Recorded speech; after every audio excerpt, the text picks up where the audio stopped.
Good morning.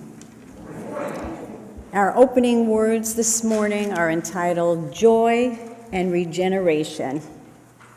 Joy is the canary in the coal mine. As joy is squeezed out of people, their lives are threatened as if the air had become poisonous. It is impossible to thrive on the bread of despair, the gruel of joylessness, the struggle just to breathe. Joy is a lifeline to hope, to the conviction that tomorrow can be better, and to the belief that the struggle is worth it. The rebirth of joy is a process that often begins where evidence of possibility is not obvious. Yet the winds of change signal a change in direction, breathing new life and nurturing unexpected regeneration. They usher in a new dawn, enlivening the spirit with an ode to joy that is soulful. Good morning, I'm Terry Donaldson. My pronouns are she, her. Welcome to the Unitarian Universalist Fellowship of Huntington's dual platform service. It's good to be together. We are live and in person in our main hall in Huntington. Whether you are streaming live with us on Zoom or Facebook or watching us later on YouTube, know that you are welcome here. Today is a Sunday program committee service. Our interim minister, Reverend Dr. Deborah Hafner, leads 3 Sundays each month and will be back in the pulpit next Sunday. For those of you who are streaming this morning, if you are new to our congregation and want to speak with someone to learn more about us, please contact us by email at office@uufh.org. We'll put this information in the chat. Know that whoever you are, whomever you love, and wherever you are on life's journey, you are welcome here. We do have a few brief announcements. December brings activities and reminders too numerous to share here. Please see this week's flash, look at the website, look for the special e-blast for all your December details. In brief, our traditional Christmas Eve pageant will take place at 4 p.m., led by our Religious Education Committee with carols and music from our intergenerational string quartet. Following the pageant, punch and cookies will be enjoyed in the social hall from 4:30 to 5, while we decorate the mitten tree. At 5 p.m., the minister's staff, choir, and a trumpeter will lead a traditional Christmas Eve service. That in the in the spirit of the 8th principle will feature the works of theologian Howard Thurman. There will be no services here on Christmas or New Year's Day. Reverend Deborah will provide a link to Zoom with another UU congregation closer to Christmas. Today is the last day to give in your Star Child gift donations for the Family Service League. Please drop off any gifts that you have today at the table in the social hall. And finally, a call for talent has gone out. UUFH Has Talent Show is coming on January 21st, 2023. If you would like to participate in this family-friendly event by singing, dancing, playing a musical instrument, juggling, performing a skit, or any other talent you have, please reach out to Dr. J at music@uufh.com by January 6th. And now I'd like to invite our middle school youth to talk about RE's upcoming bake sale. Please welcome Nina, Charlotte,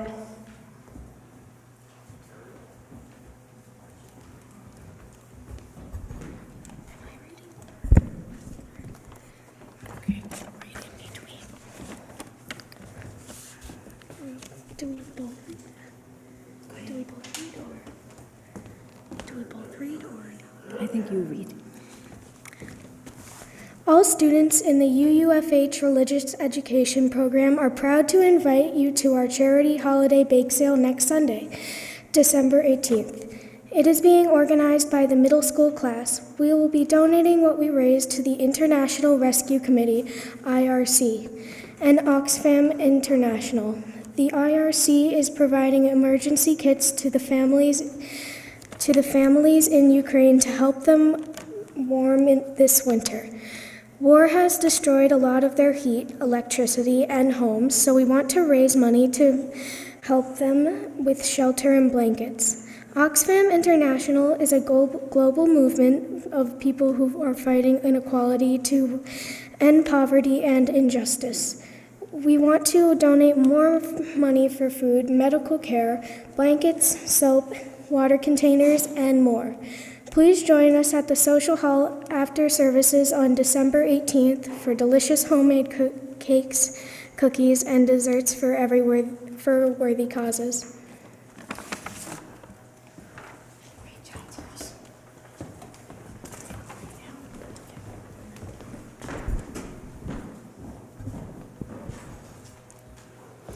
Thank you, ladies. I hope everyone will be prepared to support and enjoy the bake sale next Sunday.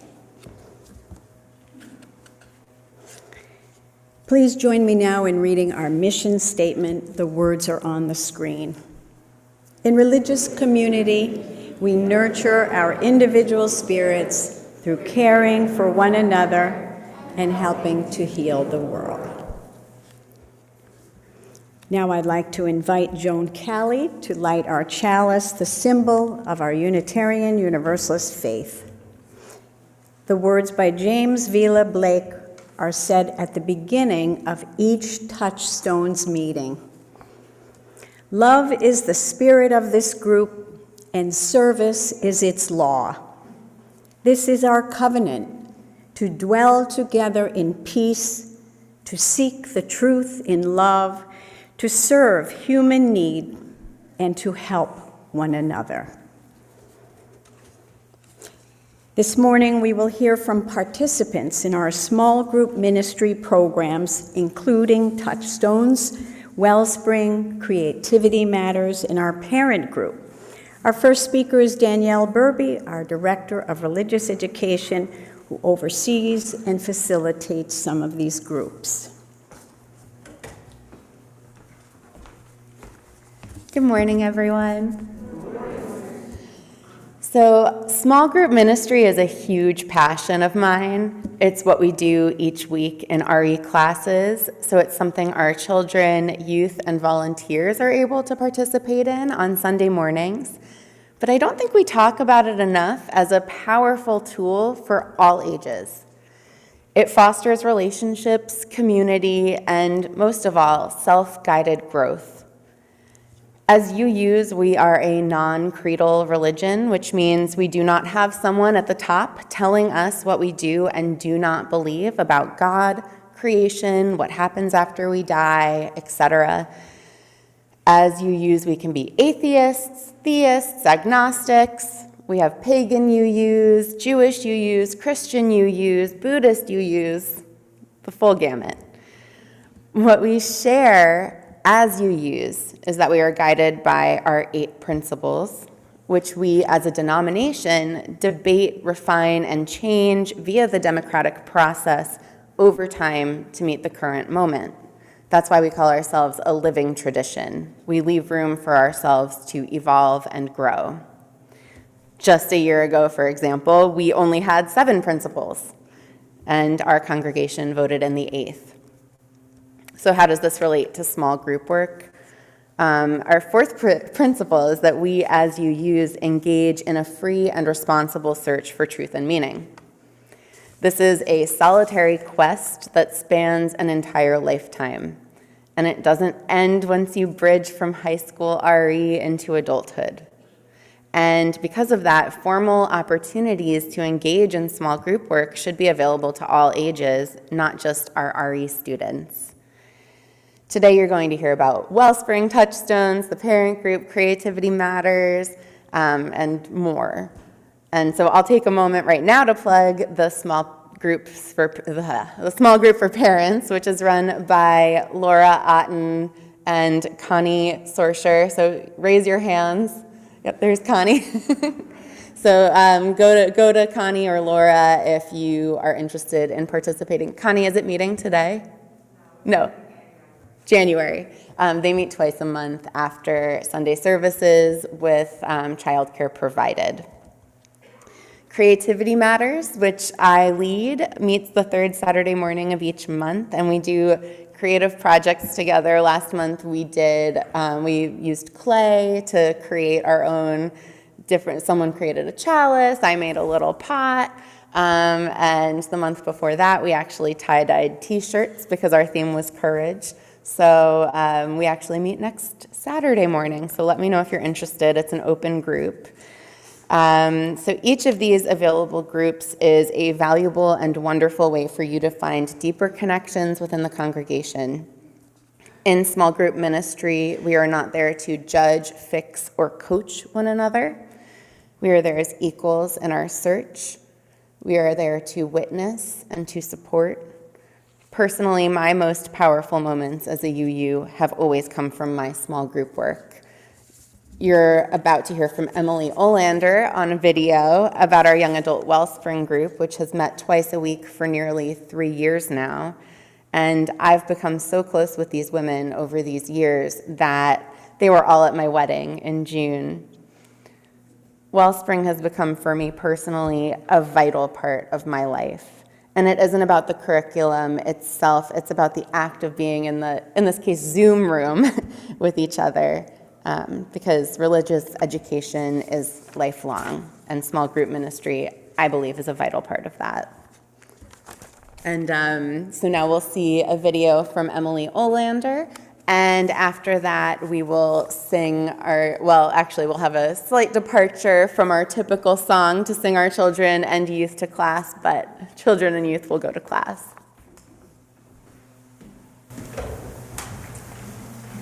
Hello, my name is Emily Olander, and I was asked to speak with you all on my experience with Wellspring. For those of you who don't know me, I grew up attending UUFH with my mom and enjoyed all the connections that I made there.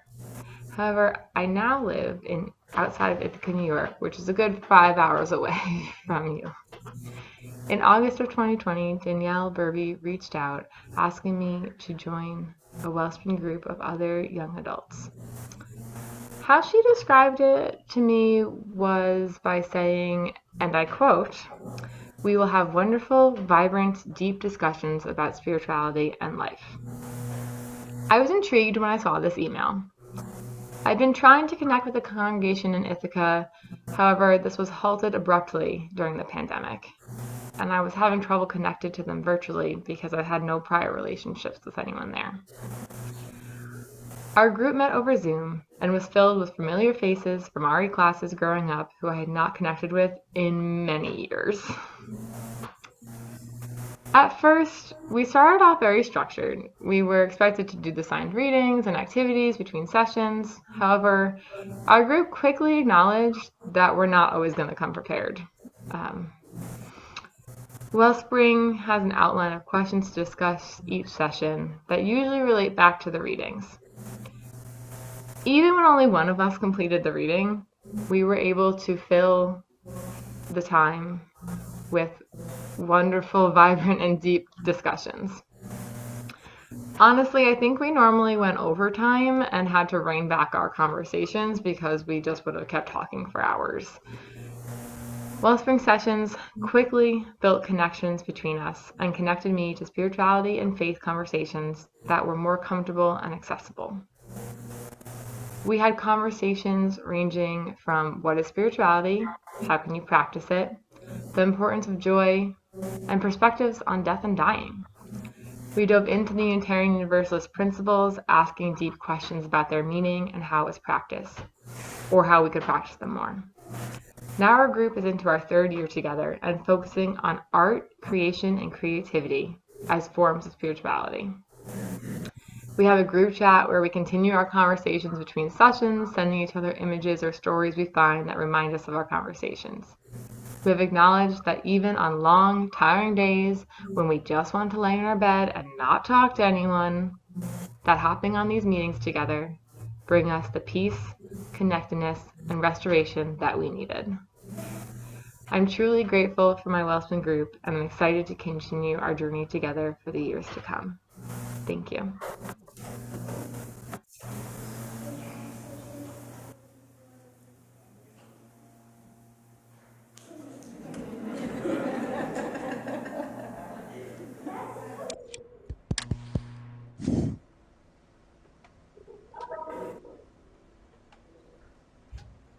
After this, we can go to class. This is cute.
I've never seen anything like that before. And with any luck, I'll never see anything like it again. No!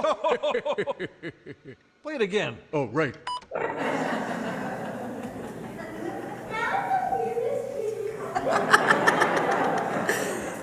So children and youth and volunteer teachers, please join me in going to RE.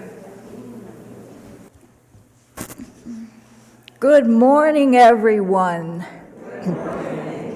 I'm Joan Callie, a longtime member of this fellowship.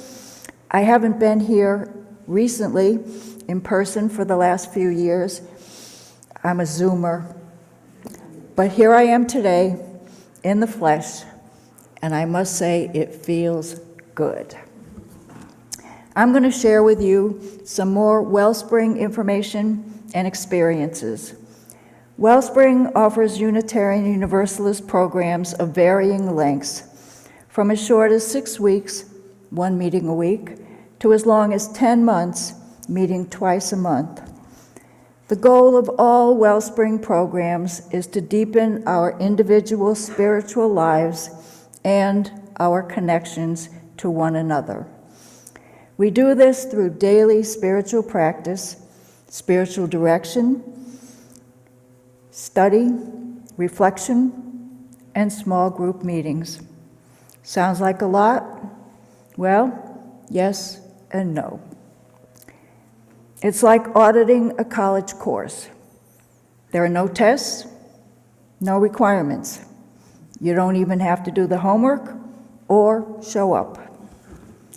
Let me tell you what I did as a participant 2 years ago in Reverend Jude's Sources group. I generally studied, or at least checked out, the various readings and other suggested homework right before our group meetings. But I have to admit, occasionally I didn't prepare at all. Too busy, lazy, who knows what. Those classes were just as good. I met with everyone, took part in the discussions, and grew, I feel, in terms of knowledge and spirituality. I didn't miss one class, and it was a year-long curriculum. Right from the beginning, I began working with a spiritual advisor. She's helped keep me on track, as well as giving me very helpful feedback and advice. I still meet with her once a month, and this is our 3rd year together. Even if I wasn't in Wellspring, I would most likely continue to meet with her. Such a gem. Wellspring's first-year program is a 10-month curriculum called Sources. In addition to the goals I mentioned above, participants gain a deeper knowledge of UU history and theology and explore putting UU faith into action. I will be facilitating a Sources group beginning in January. I can't wait. I volunteered to do Sources because I loved it so much the first time around. A little bit about the details. Each session, prepared by Wellspring's Linnea Nelson and her colleagues, includes a chalice lighting, opening words, often a piece of music, and a short time for meditation. Then a check-in, where we respond to specific questions about what's happening in our lives, specifically our spiritual lives. Then questions relating to the specific topic. Just a few are prophetic voices, reimagining God, prayer, nature, joy. There is often an exercise of some type, closing words, and extinguishing the chalice. I asked Andy Fagan to write a few words about what Wellspring has meant to him. Andy was a member of the UUFH until he moved to California. He's the facilitator of the Wellspring group that I'm now a part of. Here's what he said, and I quote, "The Wellspring program has provided an opportunity I was longing for, to dive deeper into my UU faith. It has provided a lot of resources for understanding who we are and what we mean when we say we are Unitarian Universalists. Our group discussions are always heartfelt, thought-provoking, and spiritually uplifting," unquote. I also asked UUFH's Susie Burns, whom I'm sure many of you know, for some thoughts about Wellspring. I quote, "We are entering our 3rd year of Wellspring group discussions, and I have found the experience to be challenging and inspiring.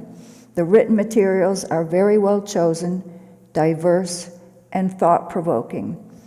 Sharing conversations and insights from our own lives about deep questions has given me a better understanding of our UU principles and brought me closer to fellow members of the group," unquote.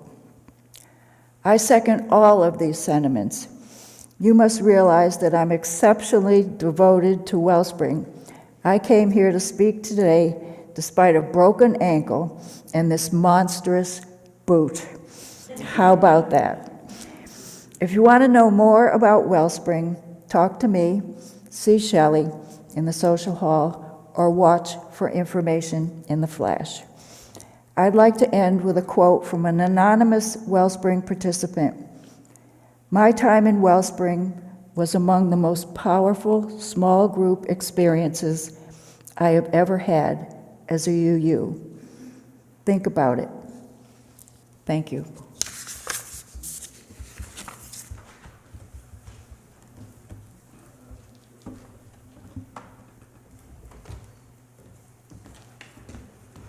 Thank you, Joan. Joan is our biggest cheerleader for the Wellspring program. I've signed up myself after seeing Joan's enthusiasm recently for the program.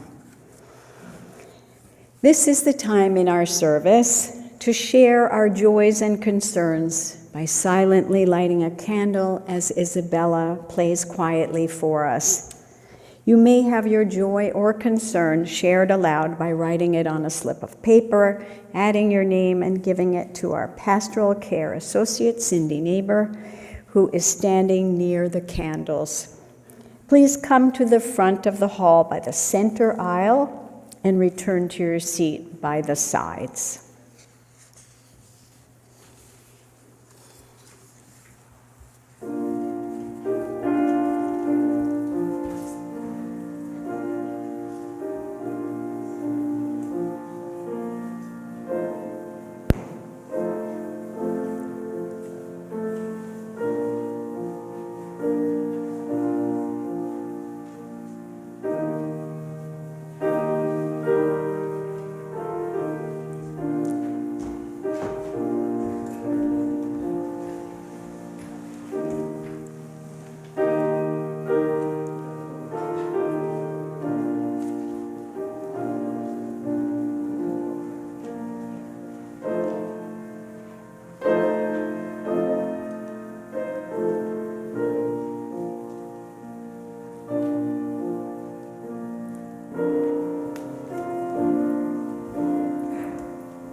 For Louisa Rinaldi, may she rest in peace. Please join in singing Spirit of Life. The words will be on the screen.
Hi.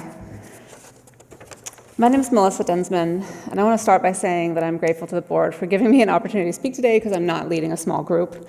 I felt that it was important for me to address you because between the pandemic and my family's frequent absence from church due to my son's sports schedules, there are some of you who may not know me, and as a result, know very little about one of our core missions, which is HI. HI stands for Huntington Interfaith Homeless Initiative, and it is a Huntington-wide effort to address homelessness, specifically of men, in our own backyard. The Huntington Family Service League leads this initiative, and UUFH, along with many other partner worship houses, assist in its running. It used to be pre-pandemic that the men would stay at UUFH every Sunday night, and so I'd stand up here and ask for volunteers to assist in the running of those evenings. Post-pandemic, things are very different. The men no longer come to houses of worship to stay, but will be housed in the roadside inn from December 1st through March 31st. However, volunteers are still very much needed. There are a few ways that you can help.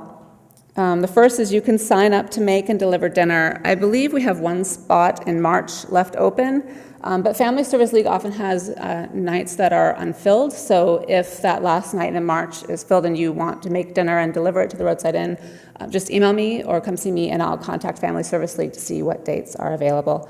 They always need help. The second is you can provide gift cards in $5 amounts to local fast food places. We tried to find places like Dunkin' Donuts, but if you're interested in doing that, just email me and I'll get you a list of the places that they're looking to give gift cards to the men for. 3, you can contribute to the monthly split plate or donate directly to HI through UUFH. And then 4th, you can donate food and clothing items. A list of what is needed can be found in the social hall, and we update this list weekly. If you have any questions about HI, please speak to either myself or Jennifer Hildreth. Jennifer, wave, she's in the back. Or you can email me at melissa.densman@gmail.com.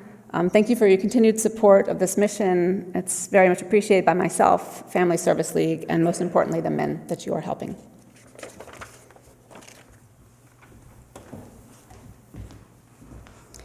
Thank you, Melissa, for your ongoing leadership for this important work in our community. You can make your donations here in the main hall, or you can refer to our website for online donations.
Good morning, everyone. Let me take this off. My name is Carol Holmes, and I have been a member of the Touchstones program for several years. I'm starting with a reading from the May 2021 Touchstones Journal entitled Acceptance and Deepening Connections that I feel describes what is important about this program. Acceptance is a prerequisite for deepening connections. Without it, relationships are superficial, occasionally antagonistic, and sometimes pointless. A lack of acceptance creates distance, stress, less cooperation, impaired communication, and misunderstandings. Yet acceptance is not easy. Part of the challenge is accepting others as they are, and not as we want them to be. Another element is accepting differences that can challenge understanding, like race and culture. Acceptance, however, can be enriching and synergistic. Often, it is through accepting others and their differences that we come to better know ourselves. The opposite of acceptance is fear. Fear of the other, of difference, of change, of loss of control, and so much more. Accepting others and life allows us to engage and go deeper. For me, I feel that we come to accept and trust each other in Touchstones through listening and sharing our thoughts and experiences. How does it work? We start with the chalice lighting in unison, which is a covenant. To paraphrase, and Terry read it earlier, but this is part of what we say in the reading, and it's by James Vila Blake. This is our covenant, to dwell together in peace, to seek the truth in love, to serve human need, and to help one another. This brings us together in the group for a shared purpose. Then we check in and we share what has been happening in each of our lives.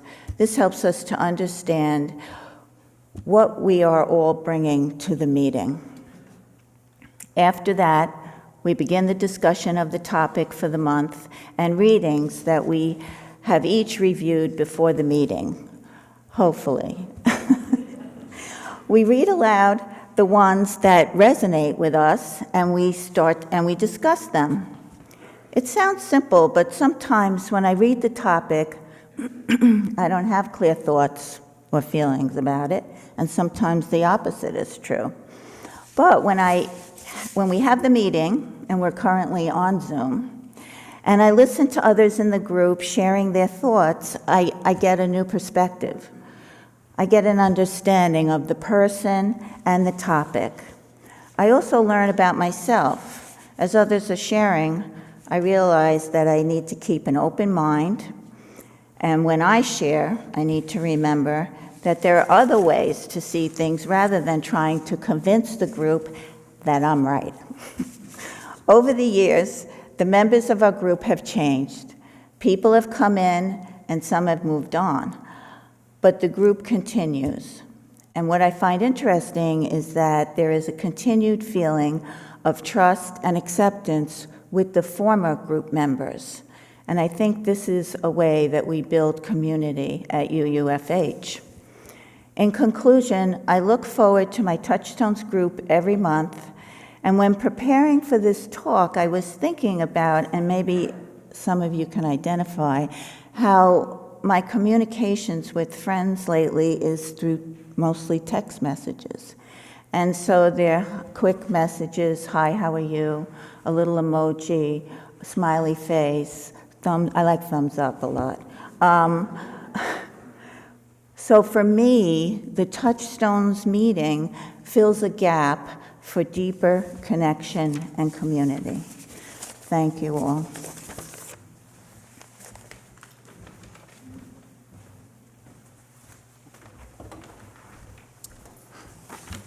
Good morning. My name is Tim Thieck, and my wife Jennifer and I have been a part of our small group ministry for 6 years now. We're now hosting for the second time around, and we still look forward to opening our home once a month to people that we have almost come to know as family. Small group ministries, or Touchstones, are more than just a monthly meeting to discuss a particular topic. It's a chance to congregate during the week to talk about our own lives. Spending one night a month for 6 years has really brought our group closer together. For instance, during the past several years now, many of our children have moved on to college, careers, and even marriage. Some of us have changed jobs or been promoted or retired. We also went through a pandemic and a very turbulent election cycle together. Through it all, we knew that we could count on each other for the emotional and spiritual support we needed to get through life's transitions. Sometimes we even discussed the topic. Okay. So even though I'm making small group ministry sound like group therapy, which it partly is, there's always a monthly topic that we start with. The topics themselves focus on themes such as courage, power, balance, awe, and this month's joy. The Touchstones journal that each of us receive about a week prior contains a wisdom story, articles, activities, a small group discussion guide that none of us need because we are UUs who never lack for opinions or things to say, and a quote for each day of the month. As many people have said before, we're encouraged to read the journal in advance to be better prepared, but this frequently feels like homework, so most of us just read it for the first time that night. That's a common theme. Most people don't like homework, it seems. I'm a teacher. I'm outraged when people don't do their homework. So it's ironic. As people have stated, we light the chalice, and we start off with a check-in when each of us can speak for as long as we want, uninterrupted, about how we are feeling or any current happenings in our lives. Then we read the wisdom story, and we take off from there. We spend about 2 hours together, and the time flies with insightful discussions, funny stories, and the occasional movie or television recommendation.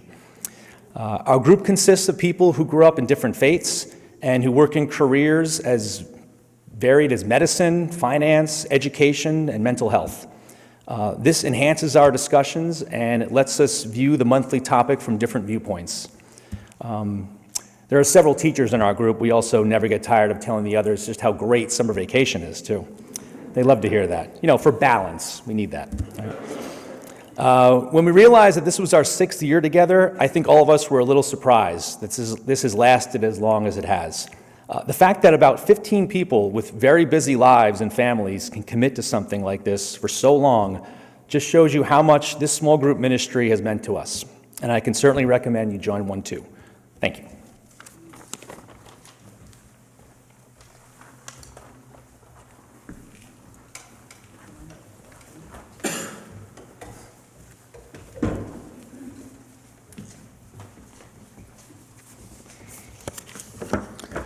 Good morning. I'm Milt Mazer, and I've been a member for more than a dozen years. I don't remember exactly. I've been a member of 2 Touchstone groups, one before the pandemic, held in person, and one during the pandemic, conducted via Zoom. That experience was a lesson in communication. What a difference in tone and focus. In meetings in person, we followed the readings less and spoke of our personal lives and our own viewpoints more than the commentaries. On Zoom, we stuck to the script more, reading and commenting on the stories and sayings. Of course, the 2 groups had different members with little overlap. We weren't comparing the same people under different conditions, but the setting of these meetings clearly influenced their content.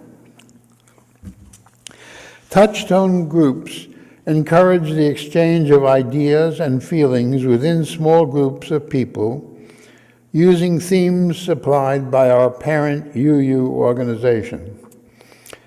I reviewed the topics over the past 4 years and have the impression that attempts were being made to define and characterize a very large number of human traits, concerns, and questions.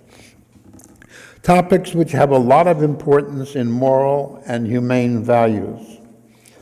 Furthermore, Such a focus of discussion facilitates bonding and closeness between group members, a normal, nurturing process, especially important when individuals are isolated and alone. We were very lucky to have such communication during a time when we were physically and socially isolated. It is stabilizing and encouraging, especially in an era where widespread political, social, economic, nature, and even existential upheavals are threatening human civilization. I shall end my description of the Touchstone benefits by urging you to participate and enrich your emotional and intellectual lives by joining and regularly attending such groups. I also want to refer to a select group of quotes which came out of our meetings and which are enormously meaningful. Winston Churchill wrote, "Courage is rightly esteemed the first of human qualities because it is the quality which guarantees all others." Mark Twain wrote, "Courage is resistance to fear, mastery of fear, not absence of fear." Joseph Campbell wrote, "The creative act is not hanging on, but yielding to creative movement. Awe is what moves us forward." Henner Sohail wrote, "See the world through the eyes of your inner child, the eyes that sparkle in awe and amazement as they see love, magic, and mystery in the most ordinary things." Edwin Arlington Robinson wrote, "There are two kinds of gratitude. The sudden kind we feel for what we take, the larger kind we feel for what we give." And Melody Beattie wrote, "Gratitude unlocks the fullness of life. It turns what we have into enough and more. It turns denial into acceptance, chaos to order, confusion to clarity. It could turn a meal into a feast, a house into a home, a stranger into a friend. Gratitude makes sense of our past, brings peace for today, and creates a vision for tomorrow." I'll end with two more quotes, which particularly are poignant to me. Bell Hooks wrote, "I want there to be a place in the world where people can engage in one another's differences in a way that is redemptive, full of hope and possibility." And Jenny Rivera wrote, "Thank you for accepting me as I am, with my virtues and defects."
I feel the joy. I hope you feel the joy as well. A big thank you to our worship team for bringing us this service on joy and sharing. A big thank you to our participants this morning who have shared their unique experiences with our small group ministry as our way of sharing what we're offering here at UUFH to all of you.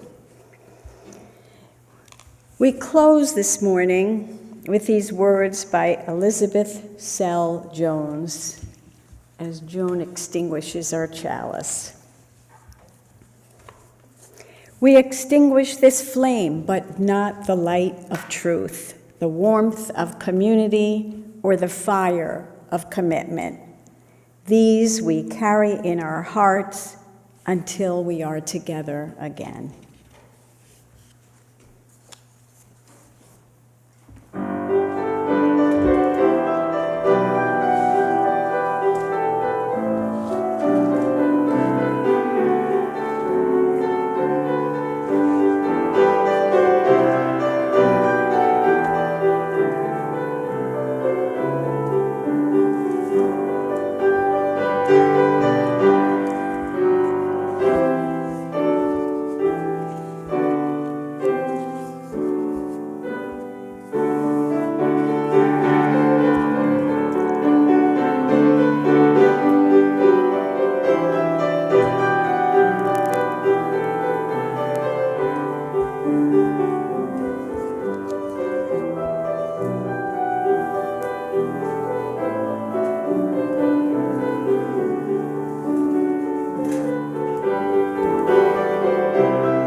Thank you to all who joined us virtually today. Enjoy your day. For those of you who are here, please join us for coffee in our social hall, which is a mask-optional environment. Shelley Lauer-Bader will be at a table in the social hall to provide information and answer your questions about how to get involved in our small group ministry. Enjoy your day, everyone.